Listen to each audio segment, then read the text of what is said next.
रुख करते हैं उमरकोट का पेश फिदा हुसैन हैदरी की रिपोर्ट। स्कूल के तलबा को पढ़ाई के साथ साथ गैर नसाबी सरगर्मियों में खुद एतमादी पैदा करके मुसाबकती मैदान के लिए खुद को तैयार करना चाहिए। Deputy commissioner Umerkot doctor M B. Raja Dharejo Umerkot. Deputy commissioner सदर district boys scouts association Umerkot doctor M B. Raja Dharejo ने कहा है कि उमरकोट जिला के गवर्नमेंट हाई स्कूल के तलबा तलबात मुबारकबाद के मुस्तहिक हैं, जो सिंध बॉयज स्काउट्स एसोसिएशन की जानिब से 20 से 25 दिसंबर तक 2022 तक कराची में होने वाले स्काउट्स जंबू मोड के मुकाबलों के लिए मुंतखब हुए हैं, जो कि उमरकोट जिला के लिए एजाज़ की बात है। बातों का इजहार उन्होंने डिप्टी कमिश्नर ऑफिस उमरकोट से कराची में स्काउट्स मुकाबले में शिरकत के लिए उमरकोट जिला गवर्नमेंट हाई स्कूल्स के 70 से ज़ायद तलबा तलबात और ट्रेनर्स को कराची रवाना करते हुए किया। Deputy commissioner Umerkot doctor M B. Raja Dharejo ने स्काउट मुकाबले में शिरकत करने वाले तलबा से खिताब करते हुए कहा कि वो अपने अंदर खुद एतमादी पैदा करें और मुकाबले के मैदान में जाकर न सिर्फ जीत कर अपने वालिदैन असातिज़ा बल्कि अपना नाम और अपने ज़िला उमरकोट का नाम रोशन करें। उन्होंने मुकाबले के मैदान में जाने वाले स्कूलों के तलबा से उम्मीद ज़ाहिर करते हुए कहा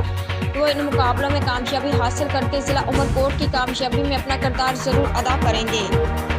फबल अजीब district education officer secondary schools Bilawal Bhatti ने बताया कि district boys scout association Umerkot के ताउन से इस मुकाबले के लिए ज़िला उमरकोट के मुख्तलिफ सरकारी स्कूलों से 70 तलबा और तलबात का इंतखाब किया गया है, जो स्काउट्स मुकाबले के लिए कराची जा रहे हैं। इस मौके पर government boys degree college Umerkot के principal Abdul Rauf Soomro, scouts incharge Mohammad Rafiq Kamber, असातिज़ा और deputy commissioner office Umerkot Mushtaq Ahmed Kamber भी मौजूद थे।